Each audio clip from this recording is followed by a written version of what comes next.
नमस्कार, स्वागत है आपका हमारे चैनल में। मैं रानी गुप्ता आपके साथ और बड़ी खबर आ रही है। एक बार फिर से प्रधानमंत्री नरेंद्र मोदी की सुरक्षा में सेंध लगता हुआ नजर आया। आपको बता दें कि जहां हैदराबाद में बीजेपी राष्ट्रीय कार्यकारिणी की बैठक चल रही है, तो इस दौरान प्रधानमंत्री नरेंद्र मोदी की सुरक्षा व्यवस्था पर सेंध लगती हुई दिखाई दी।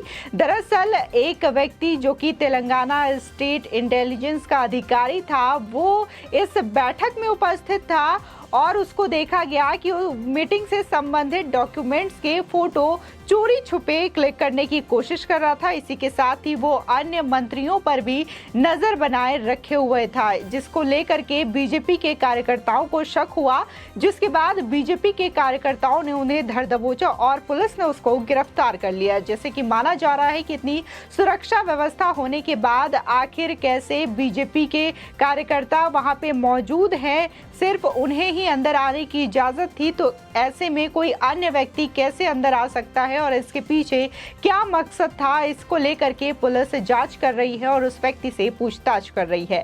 आपको बता दें, इसी से जुड़ी हुई एक और खबर आ रही है। 2 दिनों से वहां पर बीजेपी कार्यकारिणी की बैठक चल रही है और इस बैठक को काफी अहम माना जा रहा है, क्योंकि यदि बीजेपी को साउथ में अपनी सरकार मजबूत करनी है, इसी को लेकर के बीजेपी लगातार वहां पर 2 दिनों से मंथन कर रही है और आज 4 बजे ये बैठक समाप्त हो जाएगी। आपको बता दें, ओवैसी के गढ़ में बीजेपी मौजूद है और इस वक्त तमाम मुद्दों पर चर्चा किया जा रहा है। इस दौरान प्रधानमंत्री नरेंद्र मोदी ने भी हैदराबाद को भाग्यनगर बोलते हुए जिक्र किया। इसी के साथ ही आपको बता दें, सीएम योगी ने भाग्य लक्ष्मी मंदिर में जाकर के पूजा अर्चना भी किया। तो ऐसे में माना जा रहा है कि सीएम योगी का जो छवि है वो हिंदुत्व विचारधाराओं से प्रभावित करता है। साथ ही जिस तरीके से उन्होंने यूपी में विकास का मॉडल नया बनाया है, तो इससे भी लगातार वो देश भर में सुर्खियों में है। तो ऐसे में सीएम योगी का हैदराबाद में यानी कि ओवैसी के गढ़ में पहुंचना कहीं ना कहीं इसको राजनीतिक जो जानकार है वो इसको अहम बता रहे हैं। और देखा जा रहा है कि जहां पर इस बैठक का नेतृत्व करते हुए बीजेपी के राष्ट्रीय अध्यक्ष जेपी नड्डा दिखाई दे रहे हैं, तो इस बैठक में जेपी नड्डा, गृह मंत्री अमित शाह, प्रधानमंत्री नरेंद्र मोदी के अलावा कई ऐसे केंद्रीय और शीर्ष मंत्रियों ने शिरकत की और वहां पर इस समय मौजूद है और इसको लेकर के लगातार मंथन जारी है। आपको बता दें, इसी के साथ ही बीजेपी के संगठन महामंत्री बीएल संतोष ने ट्वीट करते हुए लिखा और कहा कि सरदार पटेल ने हमें यहाँ भाग्यनगर में एक भारत दिया। आज हमारे देश को श्रेष्ठ भारत बनाने के लिए श्री जेपी नड्डा के नेतृत्व में बीजेपी की पूरी टीम यहाँ एकत्रित हुई है। आपको बता दें, इन्होंने सरदार पटेल का जिक्र करते हुए ये बताने की कोशिश की है कि सरदार पटेल ने ही एक भारत दिया। यहाँ पे उन्होंने सरदार पटेल के द्वारा जो 542 रियासतों को एक करने की कोशिश की गई थी, भारत में विलय करने की जो उनकी अभिभूत कोशिश थी, उसका जिक्र करते हुए यहाँ पर उन्होंने सरदार पटेल को याद किया। और जिस तरीके से देखा गया था कि जब तमाम रियासतों को आज़ादी के बाद विलय किया जा रहा था, तब जूनागढ़ और हैदराबाद रियासत को लेकर के काफी तकरार चल रही थी, लेकिन बड़े ही आसानी से सरदार पटेल ने इसका विलय भारत में कराया था। और जिस तरीके से भाग्यनगर का जिक्र बार बार आ रहा है, जहां जब सीएम योगी वहां पर नगर निगम के चुनाव के लिए पहुंचे थे हैदराबाद, तब भी उन्होंने भाग्यनगर होने का जिक्र किया था। इसके अलावा देखा गया कि आज प्रधानमंत्री ने भी दोबारा इसे भाग्यनगर नाम का लेते हुए इसका जिक्र किया है। आपको बता दें, पीएम मोदी की सुरक्षा में एक बार फिर से सेंध लगती हुई हैदराबाद में दिखाई दी। आपको बता दें, इससे पहले पंजाब में जब प्रधानमंत्री मोदी पहुंचे थे, तो वहां पर भी हाईवे में उनकी कार रोक दी गई थी और तमाम जो लोग थे जो आंदोलन को नेतृत्व कर रहे थे, उन लोगों ने हाईवे पर खड़े होकर के कार के सामने प्रधानमंत्री के प्रदर्शन किया था। और विपक्षियों के द्वारा ऐसा कहा जा रहा था कि हालांकि वहां पर 20 मिनट के लिए ही ये चीजें देखने को मिली, इससे प्रधानमंत्री की जान को क्या खतरा हो सकता है। लेकिन तमाम इंटेलिजेंस और जो जांच एजेंसियां हैं, उनका ये कहना था कि 20 मिनट में वहां पर कुछ भी हो सकता था, क्योंकि तमाम जो लोग थे वो कहीं ना कहीं आक्रोशित थे। इसके अलावा वो बॉर्डर एरिया है, इसको लेकर के वहां पर सुरक्षा व्यवस्था पर सवाल उठे थे। इसी के साथ ही आज एक बार फिर से देखने को मिला कि कैसे हैदराबाद, जो कि ओवैसी का गढ़ माना जाता है, वहां पर एक बार फिर से प्रधानमंत्री मोदी की सुरक्षा व्यवस्था में सेंध लगती हुई दिखाई दी। जहां पर बीजेपी राष्ट्रीय कार्यकारिणी की मीटिंग जिस हॉल में हो रही थी, वहां से तेलंगाना स्टेट इंटेलिजेंस के एक अधिकारी को बीजेपी नेताओं ने पकड़ लिया। और आपको बता दें कि मीटिंग से संबंधित डॉक्यूमेंट्स के फोटो चोरी छुपे लेता हुआ वो अधिकारी नजर आ रहा था। इसे पकड़कर फिलहाल पुलिस को सौंप दिया गया है और पुलिस पूछताछ कर रही है।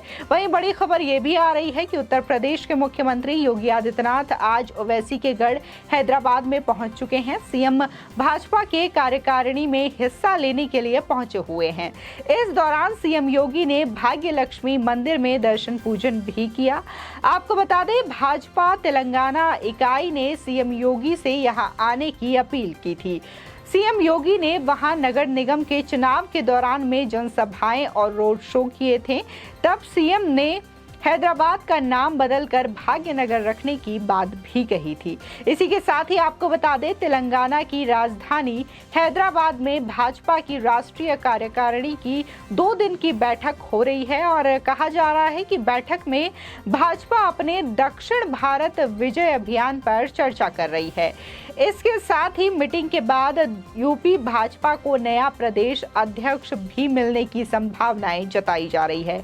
आपको बता दें, 2024 में होने वाले लोकसभा चुनाव के लिए भाजपा दक्षिण भारत के मिशन पर फोकस कर रही है। इसी वजह से पार्टी हैदराबाद में कार्यकारिणी की ये बैठक कर रही है। यहां से भाजपा दक्षिण भारत में अपनी पैठ जमाना चाहती है। आपको बता दें, हैदराबाद को एआईएमआईएम चीफ असदुद्दीन ओवैसी का गढ़ माना जाता है। भाजपा का प्लान ओवैसी और केसीआर यानी वहां के सीएम के चंद्रशेखर राव को उन्हीं के गढ़ में घेरने की है। राजनीतिक जानकारों का मानना है कि सीएम योगी इसके लिए मुनासिब व्यक्ति हैं। बता दें कि सीएम योगी के हिंदुत्व और विकास मॉडल को देश भर में चर्चा हो रही है। वहीं आज हैदराबाद के इंटरनेशनल कन्वेंशन सेंटर में 2 दिन तक चलने वाली इस बैठक में पीएम नरेंद्र मोदी, गृह मंत्री अमित शाह, बीजेपी अध्यक्ष जेपी नड्डा, पीयूष गोयल, असम के सीएम हेमंत बिस्वा शर्मा, स्मृति ईरानी सहित केंद्रीय मंत्रियों एवं बड़े शीर्ष नेता शामिल हुए हैं। वहीं स्वतंत्र देव सिंह और यूपी के दोनों डिप्टी सीएम केशव प्रसाद मौर्य और ब्रजेश पाठक भी शामिल हैं। आपको बता दें, दक्षिण के 5 राज्यों में 100 से ज्यादा लोकसभा सीटें हैं। अब बीजेपी की इन्हीं सीटों पर नजर है। आगामी लोकसभा के मद्देनजर अब बीजेपी दक्षिण को भी फतेह करने की तेज तैयारी में जुट चुकी है। आपको बता दें, इस मीटिंग के दौरान जहां प्रधानमंत्री मोदी ने हैदराबाद को भाग्यनगर नाम से संबोधित किया, तो इसी के साथ ही उन्होंने होने वाले राष्ट्रपति चुनाव का भी जिक्र किया। आपको बता दें, 18 जुलाई को राष्ट्रपति का चुनाव है और द्रौपदी मुर्मू, जो कि एनडीए की ओर से कैंडिडेट के रूप में खड़ी की गई हैं, उनका जिक्र करते हुए उन्होंने कहा कि उनमें ऐसा ही उत्साह नजर आता है जैसा कि एपीजे अब्दुल कलाम के प्रति नजर आता था।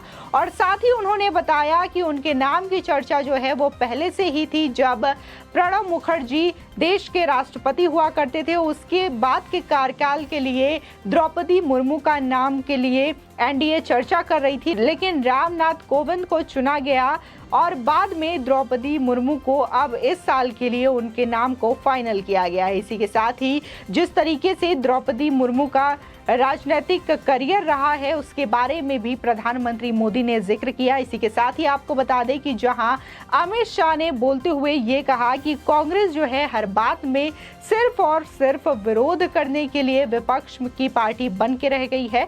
आपको बता दें, उन्होंने कहा कि कांग्रेस जो है हर मोड़ पर बीजेपी के फैसलों का विरोध करती ही आई है, चाहे वो अच्छे फैसले हो, देश हित के फैसले हो, इसके बावजूद कांग्रेस जो है हमेशा से विरोध करते आई है। उन्होंने 370 धारा का जिक्र किया। इसी के साथ ही उन्होंने सीए का जिक्र किया, वैक्सीनेशन का जिक्र किया और साथ ही सर्जिकल स्ट्राइक, एयर स्ट्राइक और इसी के साथ ही आयुष्मान भारत योजना का भी जिक्र करते हुए अमित शाह ने कहा कि ये सभी देश हित के लिए लिए गए फैसले हैं, लेकिन इस पर भी कांग्रेस ने लगातार विरोध दर्ज कराया।